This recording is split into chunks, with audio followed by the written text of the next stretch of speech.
Quand vous allez dans votre magasin de bricolage habituel, vous avez déjà eu sûrement ce moment de solitude dans le rayon quincaillerie, qui est plein de vis en vous posant la question de quelle vis ai-je besoin. C'est pour cela que nous allons vous montrer quelle sorte de vis il y a et de quelles vous allez avoir besoin.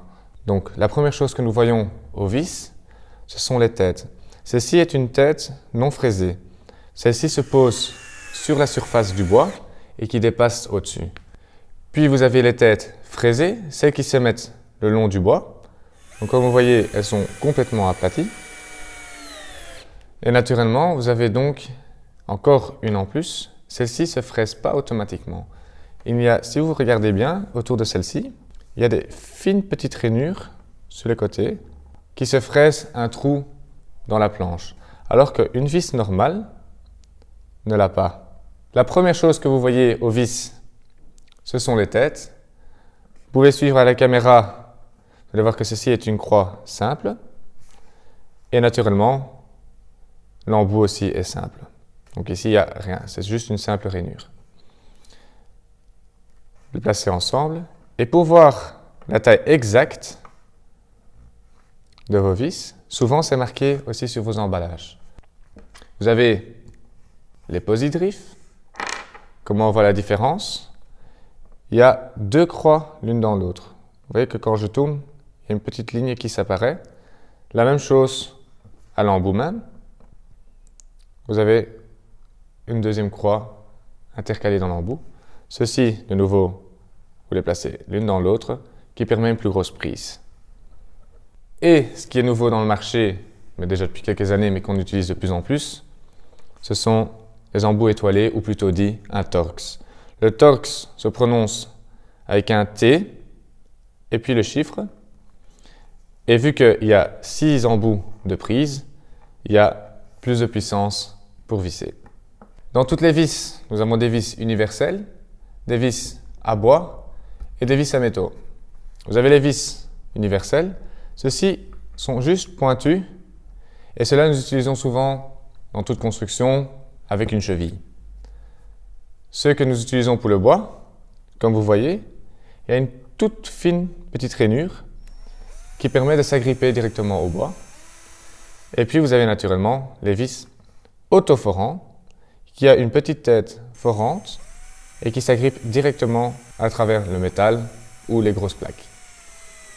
Encore une option en plus aux vis où il faudrait de temps en temps faire attention, c'est le filet. Vous avez des vis avec un filet complet, comme celle-ci, et vous en avez des avec un demi-filet. Le demi-filet permet à travailler le bois pour que tout se rassemble très bien. Si vous voulez faire ça avec une vis avec un filet complet, celui-ci, le plus important, est toujours une fois de bien perforer avec un diamètre plus fin. Une petite option que beaucoup de vis ont, c'est cette petite nervure ici. Celle-ci enlève la tension sur la vis.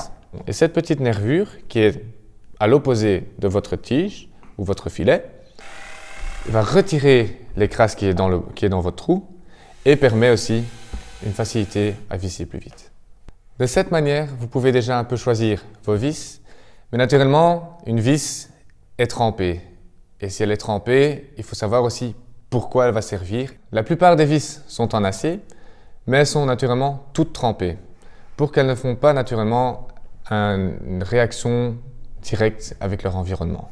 Vous avez des jaunes et des grises, elles ont tous les deux le même travail. La seule chose que ceux-ci n'ont pas, elles ne supportent pas de l'eau. En plus des vis galvanisées, vous avez aussi les vis inoxydables. Les vis en acier inoxydable ne savent pas être durcies. Donc ce qui peut se passer, c'est que la vis se plie plus facilement. Mais on peut toujours les utiliser à l'extérieur, aussi bien au contact direct de la pluie et de l'humidité.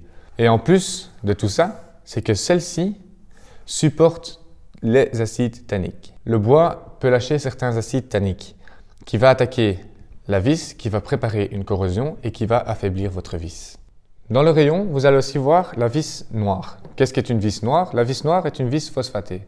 Vous allez voir, ces vis noires sont des vis en acier, comme les toutes, mais le problème qu'il y a, c'est que l'acier, ça rouille au contact de l'eau. Quelle eau? L'eau qu'on utilise pour mélanger le plâtre, pour pouvoir faire les finitions dans le plâtre. Mais naturellement, on n'a pas envie de voir les taches, donc on utilise ces vis-là. Si vous auriez utilisé des simples vis universelles, à ce moment-là, après quelques temps, vous auriez vu un genre de colorant de rouille à l'extérieur.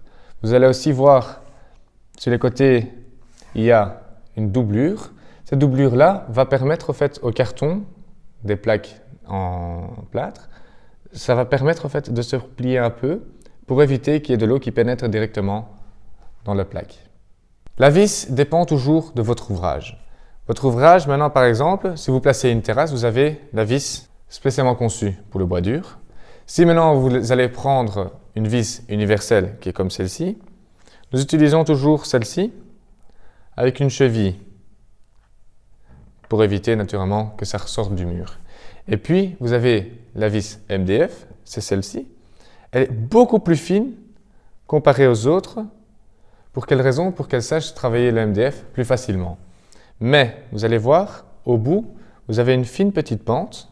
Celle-ci permet de préforer son trou, donc ça évite le préforage. Et en même temps aussi, vous allez voir une petite fine couche verte.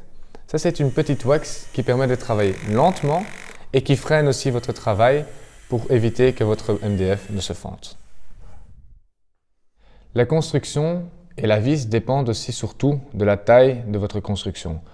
Au plus lourd la construction, au plus lourd qu'il faut prendre les vis. Ici, vous en avez une qui ressemble très fort au tire-fond, sauf que le tire-fond finit en bout avec un écrou. Celle-ci est plus facile à utiliser. Pourquoi? Si vous avez une visseuse chez vous, ou même un tournevis Torx, il suffit de visser plus facilement. Si vous avez besoin d'une clé, sinon pour toujours monter. Ce qu'elle fait aussi, c'est rapprocher deux planches l'une contre l'autre grâce au corps qu'elle a ici et la largeur de la tête. Donc vous allez voir ici, la tête est beaucoup plus large.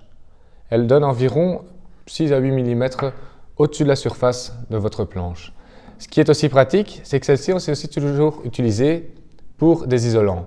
Donc vous placez votre isolant et grâce à la rainure qu'il y a ici, elle repousse l'isolant plus droit pour éviter qu'il reste agrippé.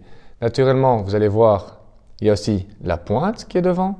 Et cela permet aussi de ne pas préforer, donc qui dit aussi pas préforage, et on gagne du temps. Donc les vis ont aussi une classification, surtout les vis inoxydables. Les classifications, vous les retrouvez sur les coins. Maintenant, naturellement, si vous ne savez pas comment fonctionnent les classifications, vous pouvez toujours demander à vos revendeurs de bois, ils savent toujours vous aider. Mais sachez que la classe A est quand même plus élevée qu'une classe C, et la classe A2 est plus basse qu'une A4. La A4, par exemple, c'est une classification qu'on utilise au contact de l'eau, mais malheureusement, l'eau peut être partout la même, sauf du côté de la mer, celle-là, elle est beaucoup plus saumâtre, et celle-là attaque beaucoup plus vite votre vis, donc à ce moment-là, il faut changer de classification. Après avoir vu cette émission, quand vous promenez dans votre magasin habituel de bricolage, vous seriez presque maître dans vos vis. Vous pourriez choisir laquelle vous avez exactement besoin, si c'est pour intérieur ou extérieur, la différence entre une inoxydable et une en acier, et naturellement voir lesquels modèles vous avez besoin. N'oubliez surtout pas que vous avez les vis universelles qui s'utilisent seulement avec des chevilles. Vous avez celles qu'on utilise pour dans le bois, celle-là avec la fine fente qui est à l'avant, et vous avez celle autoforante avec, on dirait, une petite mèche à l'avant.